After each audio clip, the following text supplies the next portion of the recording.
Thank you for coming to our talk today. We are going to be sharing with you how Redis, as a primary database, helped us exponentially scale our business, how it also helped us reduce costs, in particularly when we moved to Redis on Flash. So let's get started. I'm Daniel. I'm the product owner of the platform team at Etermax. Here with me today is Esteban. He's the technical owner of the platform team, so he will be sharing with you some of the technical details.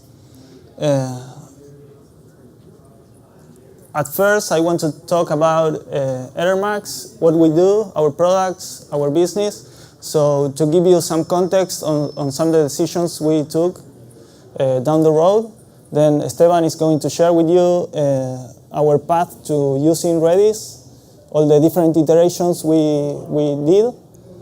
Then a migration we did early this year, moving to Redis on Flash. And last, some conclusions and lessons we have learned that we want you to take home with you. So hope you enjoy it. How many of you have heard or know Etermax? Please raise your hand. Okay, a few of you. So we are the fastest growing company in Latin America dedicated to mobile gaming, but our records don't stop there. In Latin America, we have a record for the longest streak in being number one in the App Store, 60 straight days, being number one. Our game was Trivia Crack, but we also have other products like, for example, Awarded Crack and Pictionary, and others. We started in Argentina in 2009 as a small startup, and now we have grown to 3 different offices in Argentina, Uruguay, and Germany. Our teams, because of the nature of our products, are interdisciplinary. So, for example, in the same team, you can see working together an artist with a back-end developer, with a game designer, and that's really hard to align. So something that we have always believed in is to align all those different disciplines in maintaining and creating top quality products. So we want to deliver the best experience possible to the users. Our first game was actually not our first product. We started developing apps for the financial business, very different. So developing our first game was a real challenge for us, mainly because when we released it, a year later, it went exponentially viral, and we had more than 20 million users, and we hit a mark of 1.5 million daily active users. Awarded Crack is a words game with a strong social component, and that's one of the main factors why it went viral. But the real challenge for us was when we released Trivia Crack in 2013. The next year, we saw a sudden growth, first in Latin America, then in the USA. We have more than 350 million users, with a peak of 25 million daily active users that year. And it was the most downloaded mobile game, both in Latin America and in the US in 2014 also. So coming from small apps, small financial apps, and moving to these huge big crowded apps was not easy for us. It was not straightforward, and we only could have reached this success keeping in mind that products for us comes always first. This is our main goal. And there are some challenges that are part of the core of our games. For example, as I told you, they are social. So we have to connect millions of users together. For the technical people, that means that we have to store lots of data from 400 million users. and we have to manipulate that data by complex algorithms, for example, to perform matchmaking or user search, or I don't know, chat, for example. We have chat in our apps. Also, because we develop video games, there's a constant user interaction in our app. So if, for example, a session could last 10 minutes, 20 minutes, 30 minutes, and the user are constantly interacting, for example, answering questions in Trivia Crack, or reporting questions, finding friends. So we want to keep that feedback as fast as possible. That means we want to deliver low latency, and we want to keep low latency in all our stack, so the user doesn't notice the different requests. All our games have proven to go viral at some time. For example, Trivia Crack did so many times. That for us means a sudden growth from maybe, I don't know, 100,000 users, to 25 million users, and that's crazy, maybe in a period of 1 month. And that means we have to scale and react fast if you don't want to lose the momentum. And all our games are worldwide, are played worldwide. So we have users connected 24/7, and we want our games to be reliable. We want everyone to play. This is an example of one of those growths, the first growth we had in Trivia Crack. The first peak is in Latin America, and then we can see the start of the sudden growth in the USA. I don't have that part of the graph. But as you can see, if you don't want to lose that peak, you have a month to react, to do something to support that traffic. It's really hard, actually. And there are also not only challenges in the products we develop, but also in our context at that time. We were a small team, only 10 developers, almost a junior team. We had some senior developers, but even them didn't have the experience on that kind of growth, so it was not an easy task to approach. We had a small budget. We have always been an independent company, self-funded, so we have to build upon our success, and that takes a lot of time. So we had little time to respond to those user needs because of the viral growth, and also to respond to technical issues, bugs, and so on. So we had to focus our efforts on developing product, not on developing technology. So some technology that was powering our products at that time, for example, include little to no automation. We used Amazon Web Services for our infrastructure. We had a monolithic backend. We were a small amount of developers, so touching the same base of code was not a problem at that time. And one of the decisions that was not straightforward at that time was using Redis as a primary database. So Esteban is going to talk about that. Everyone can hear me? Yes. Okay. So, we told you that, first of all, we use Redis as a primary database.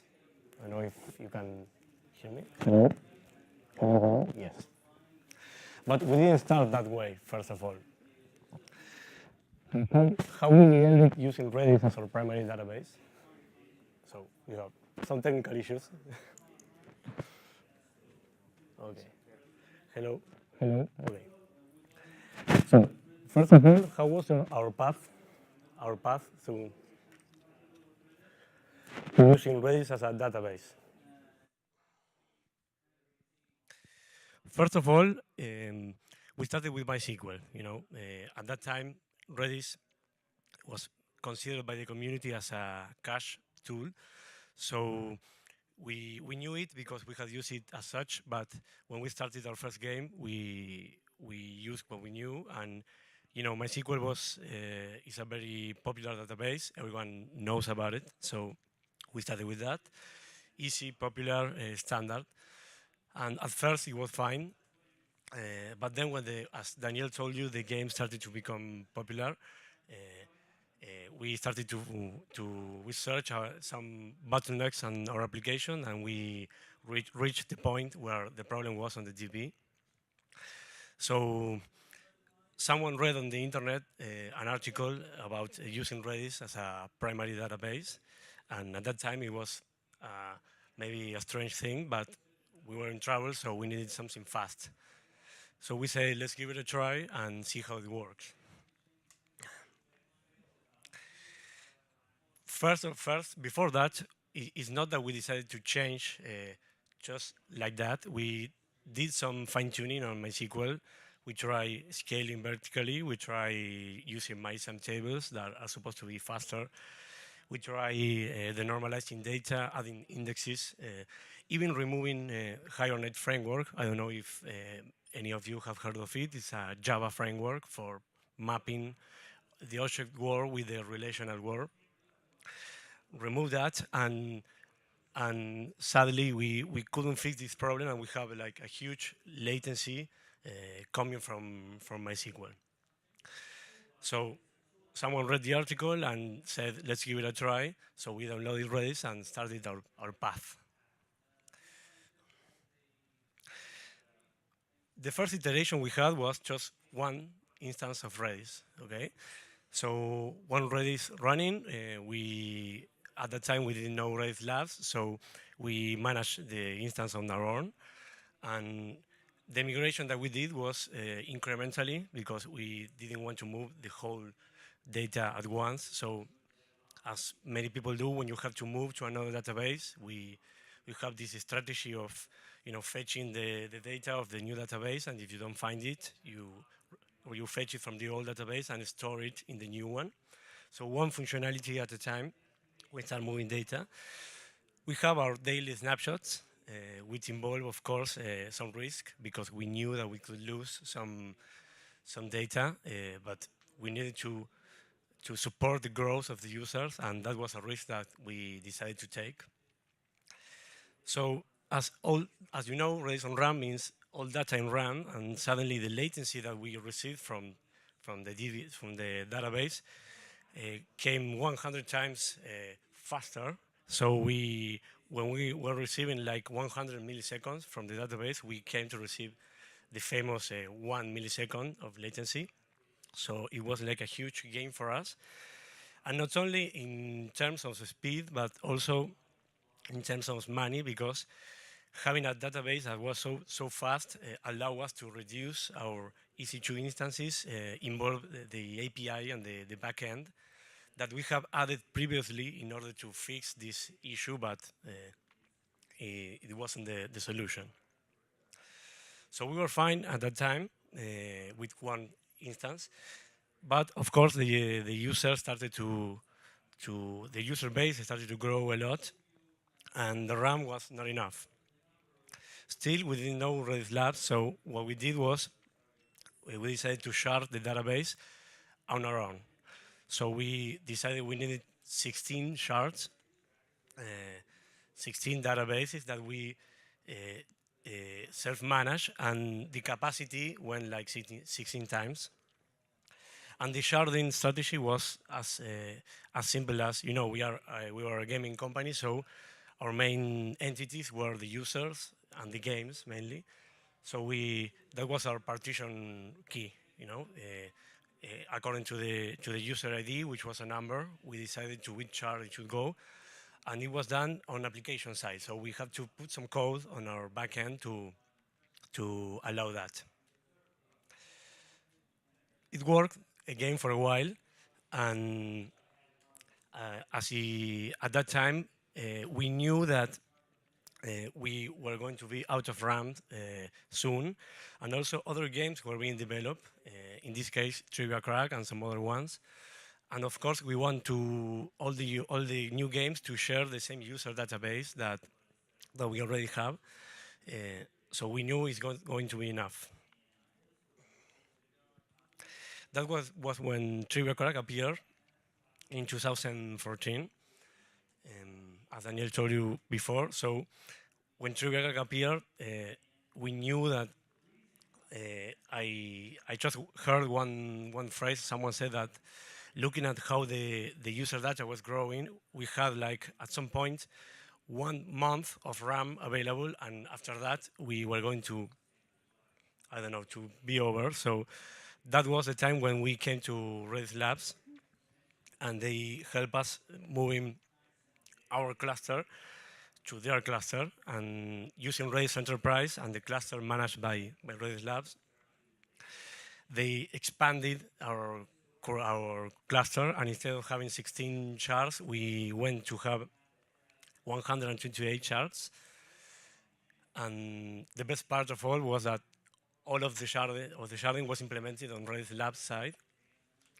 So we didn't have to touch almost anything, and we have, high availability, automatic backups, some metrics that we didn't have before.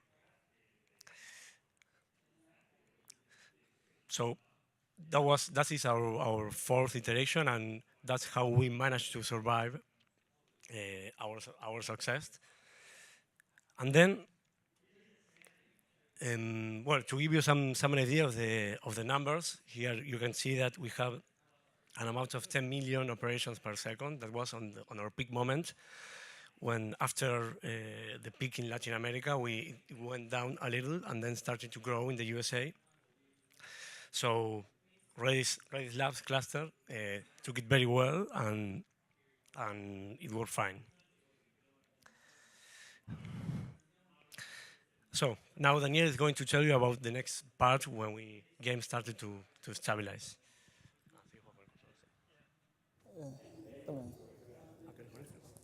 Yeah, exactly. So this solution worked fine the following years, like about 4 or 5 years.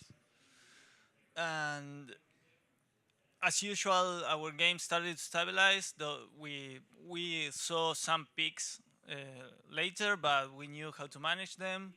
The number of new users started to increase after those peaks. I don't know if this is working. Hello, right there. Also, now we have a new context, different from the one I showed you earlier. We are now a bigger team, around 100 devs. We are senior and full stack. We have a bigger budget because we have built up upon our success. And we have predictable user behavior, not only because our main games have stabilized, but also because we know how our new games will behave. So we know how to respond to the different behaviors. So now, for us, it's the time to optimize our technology. Now we have lots of automation. We are using Amazon Web Services in new ways. For example, we are using VPCs, RDS, Lambdas. We are developing microservices for our backend. We don't have a monolithic backend. But there's something that hasn't changed over the years, and that's that we are still using Redis as a primary database on RAM, and that meant that we have all our data kept on RAM, and as you know, that's expensive. So here is where Redis on Flash appears. So we have this huge amount of users, like 300 million users, but of many games and other applications that went viral, comes this time of when the user went down a little. But you want to keep your database complete, and because if a user come back, or maybe because you want to do some data mining on that. So that one, when we talk to Redis on Redis Labs, and they say, well, we have this new product, which is Redis Flash, and it seemed to be the exact solution for our problem. That was, can we keep our database as we have and the speed of Redis on RAM, but save some cost because RAM is so expensive. So to recap a little the idea of how Redis on Flash works, you're supposed to have some active data, which means that you have some keys that are hot. And on the other side, you have the rest of the data that maybe is inactive because the users don't access the game that much. So those are your cold keys. And so the hot keys are supposed to be in RAM, and all of the keys are in RAM, and the values that belong to the hot keys are in RAM, and the values that belong to the cold keys are in Flash. So we did some math, and we say, okay, if that's the situation, we could have fewer EC2 instances, because if you want more RAM, you need to add more instances because there's a limit of 244 gigabytes of RAM. We can have fewer EC2 instances with bigger volumes.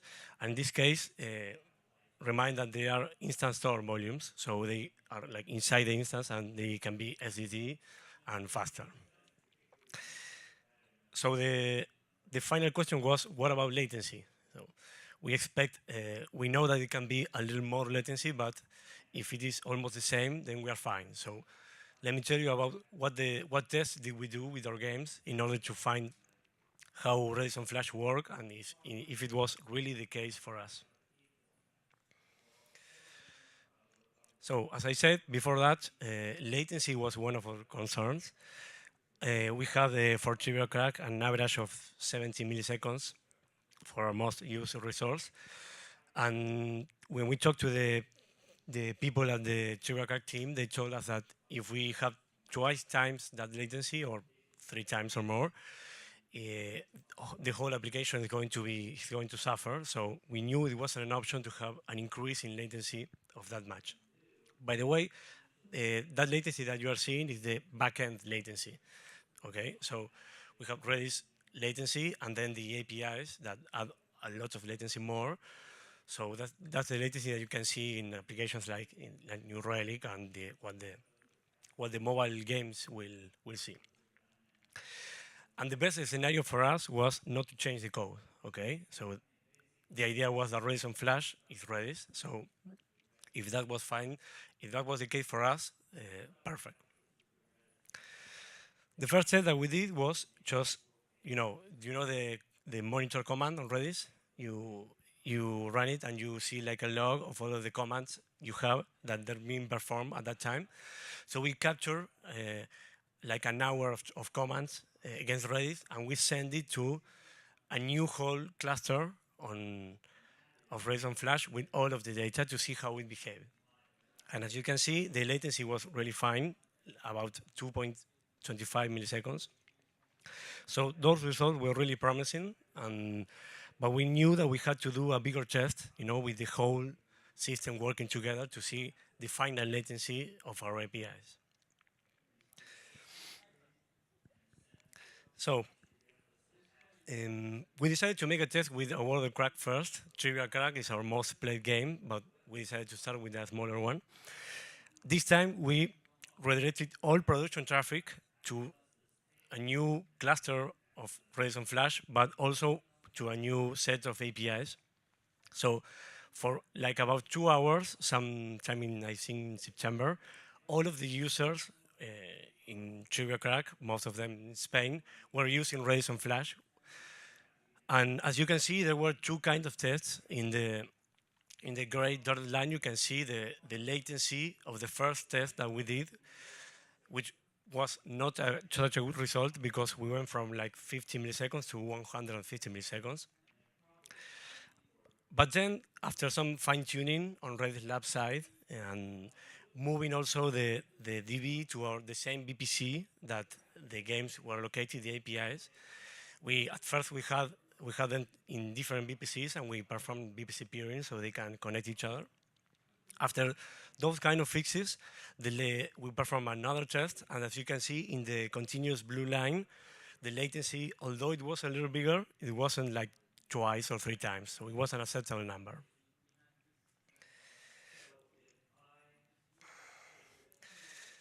Then we decided to do the same test, but now with trigger crack.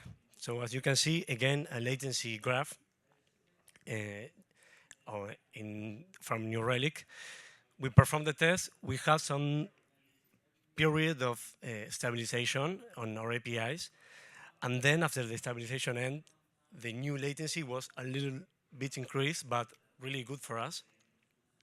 And then the last spike that you can see was when we switched back to RAM. Again, it was only a test, but for like an hour or 2, all of the users of TerraCrack were using Redis on Flash, and luckily for us, without noticing. So the latency increased from 70 milliseconds, the average latency from our APIs, to 100 milliseconds, which was fine for us. We were ready to make the move on January, but we decided we had to do another test. I think all of you are aware of the incident with Meltdown and Spectre, you know, those vulnerability issues that appear on some instances, on the CPUs.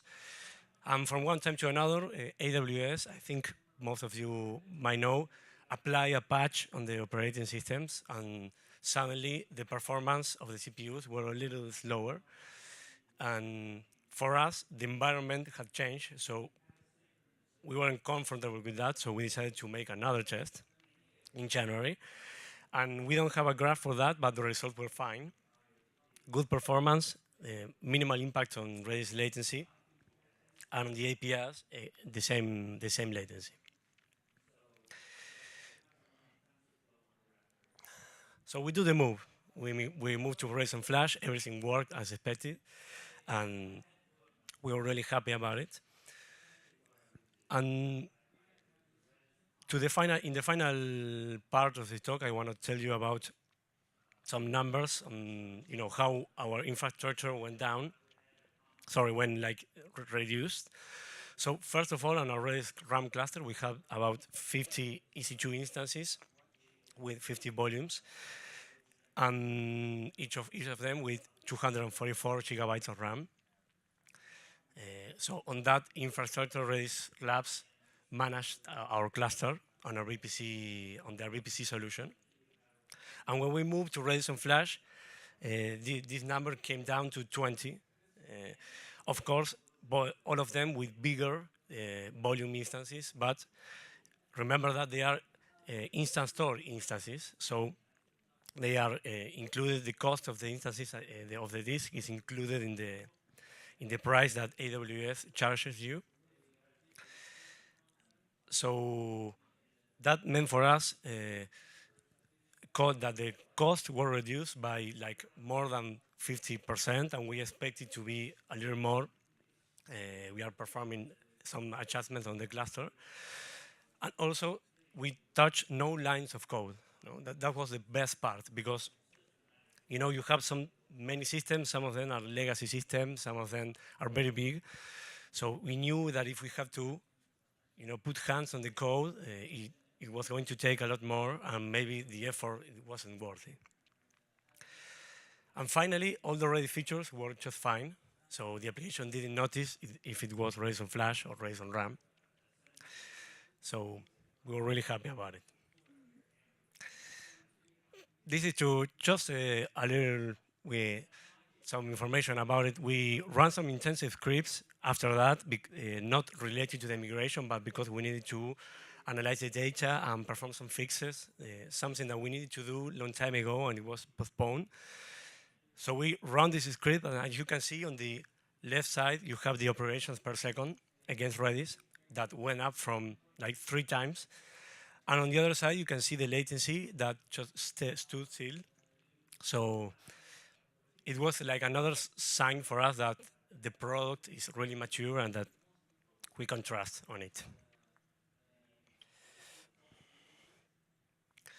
Well, finally, some conclusions that we learned in case you have the idea of performing or developing some application that you know it can become viral and you are consider using Redis or are already using Redis on RAM.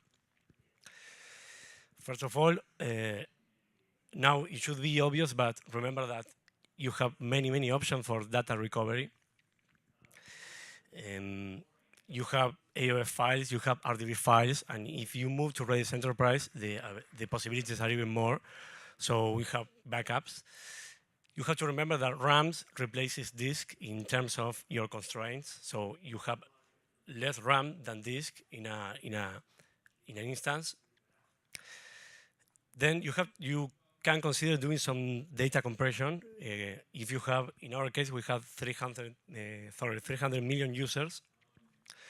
So when you store, for example, a JSON and you store the string name, and instead of that you store like an N, for 300 million users, it makes a difference on the RAM that you're using. So I think maybe some Redis module can do a little about that. I don't know if we have something already, but at that time we did it manually, and it helped us to survive. Another thing that I don't know if many of you know is this thing called enhanced networking. It's like a special driver that you can use on at least on AWS instances. You have to choose some specific instances and install the driver manually, but after that, the increase that you can have in performance is huge. So if you're having some input-output problem and you think you are reaching like the limits of that, don't forget that you can use it and it's free. You just install it and it's there for you. And finally, what everyone I think knows, you have to be aware that some long-running commands like keys and other ones are really dangerous. So because what you do is, like, you know, Redis is single threaded, so it traverses all the keys of your database. In our case, they are a lot. I think I didn't say it before, but we have a 6 terabyte database, so this is a lot of data. So in case of these commands, you have to be careful. In our case, I remember that we needed to do some exploration of the data, but we couldn't perform the keys command. So we had to develop our own query browser, because most of them query browsers that you can find, you know, graphical against Redis, the first thing they do when you start them is to do a keys asterisk, sorry. So we didn't want that. So we had to develop our own query browser that perform the operations, only the ones that are safe, mainly read-only operations, and the ones that were not long-running commands. So that should be it. So if you have any questions, this will be the time. Okay. ¿Cómo hacemos con esto? Le damos un microfonito.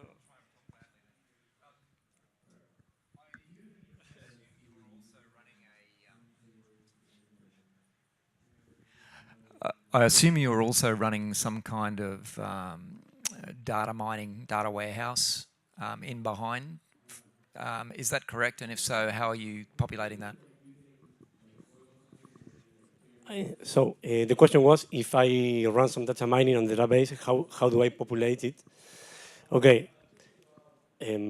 Maybe if you need to do some intensive data mining, you have to try some specific module that might be available for that. The problem with Redis and many NoSQL databases are that you don't have the possibility of performing like an exploratory query, apart from, you know, retrieving all the keys. So maybe using some specific feature of some Redis module, or trying with some other system should be the best option for that. Sorry? We don't do it. Yes, we do it. We have some other teams that do it. Yeah, mainly we do some data mining, but not on our main database. We have another database for that that stores, for example, some events the user performs, some other kind of data. So we are not using our main database for that. Yeah.